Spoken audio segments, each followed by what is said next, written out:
Have you ever planned that dream vacation to somewhere phenomenal with your camera, and when you got there, it was completely different from what you expected? Well, I'm in Marrakech. I'm here for 7 days, and that's exactly what's happened to me. Now, don't get me wrong, it is probably the most photogenic place I've ever been, but there's been a lot of learning experiences.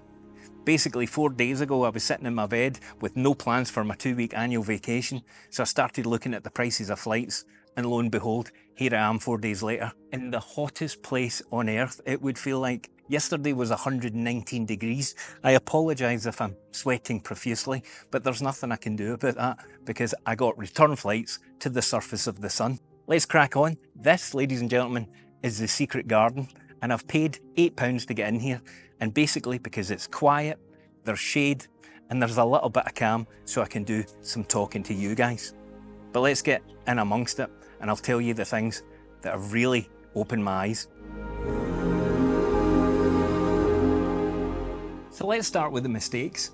What was it that I did wrong that I would do entirely different if I was coming back to Marrakech in the future? Well, firstly, it was about all the gear that I brought. I thought I was going to treat this like every other photography trip that I ever do, which is basically cram everything I own into one bag, put it on my shoulder, and off I go. But basically, with the temperatures here and the fact that it's such a claustrophobic, narrow street Medina sort of area, it's very difficult to be carrying a big bag. And not only that, when you pull your camera out, you definitely draw some attention. So the bigger your camera, the more attention. And in the first day that I was here, I did find that there was quite a bit of sensitivity around people taking photographs. So what I'd learn for the next time is if I come back somewhere like this, is not to bring the Canon R5 and the telephoto zoom. I'm going to be going for something a bit more compact and looking at a travel camera dedicated for trips like this. So that sort of led into the next thing is I started to feel very conspicuous and very sort of on edge, and I wasn't enjoying my photography experience. However, I did manage to calm down, and in the first day I got a couple of shots that I'm quite proud of. So yeah, the next time you're going, have a look at the location you're going to, check some YouTube videos, because that's what I did on the first night when I got here after experiencing all this, was to find out what it actually is like taking photographs in Morocco. So that's actually just been a good example of what I was talking about. I'm in this nice secret garden and it's absolutely beautiful. You need to come here. But I was approached and asked what I was doing, speaking to a camera, which I suppose if you don't see it every day, it might stand out a little bit from the ordinary. But anyway, back to what I was saying is, I've been here for 3 days and I can hand in heart say that I've probably enjoyed it 50% of the time. And it's not because the place is bad, the place is unsafe. It's exactly the opposite of these things. What it is that I wasn't prepared for what I was going to get. I've now really managed to settle into my groove. I haven't fully got used to the temperatures, and as you can see, I've probably got a bit of boob sweat going on here, which is very attractive, but it really is incredibly hot. And that's something else I should have checked before I came.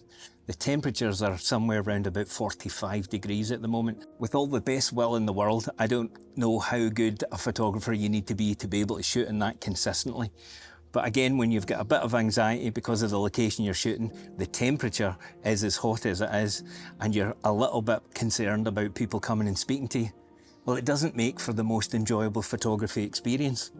So I had a reset and then everything changed. So what did I do?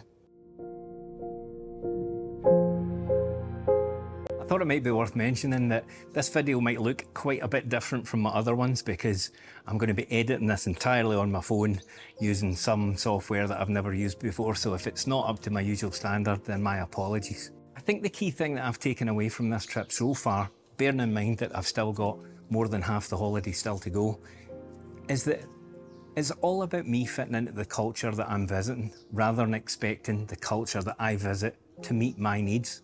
Now, I know that might sound incredibly obvious, but I think when you go to certain places in Europe, when you go to the Canary Islands or Tenerife, their job is basically to serve you and give you everything that you need. But it's very different here.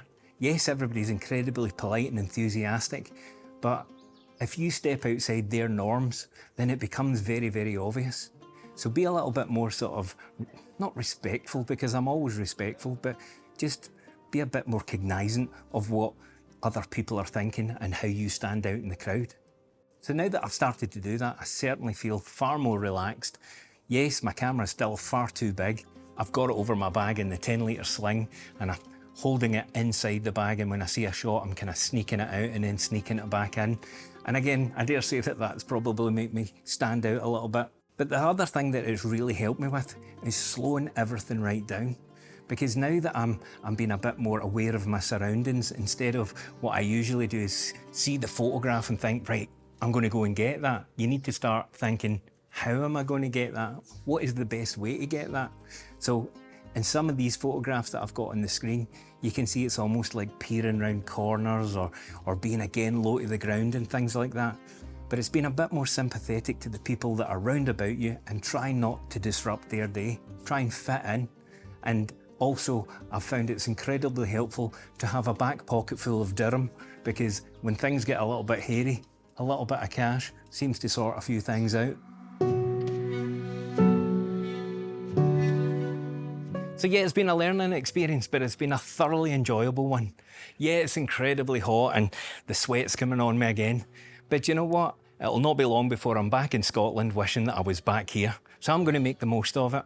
I'm going to get a little bit more brave. I'm going to pull on my big boy pants and go out there, and I'm going to try and take some photographs for you, because I know at the end of the day, everything's going to be fine as long as I do what I've said in this video so far.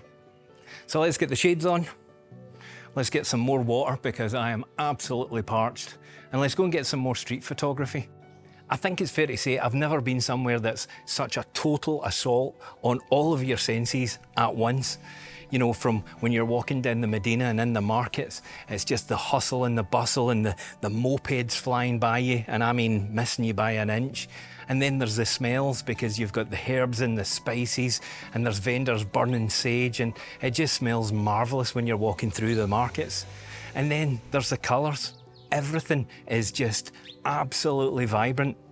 I've picked this just so I stand out, but everywhere else is this colour, which is why I'm wearing it, because it is known as the Red City after all. So it's just an experience going out for a 10 or a 15-minute walk, and it's something that I know I'll never forget.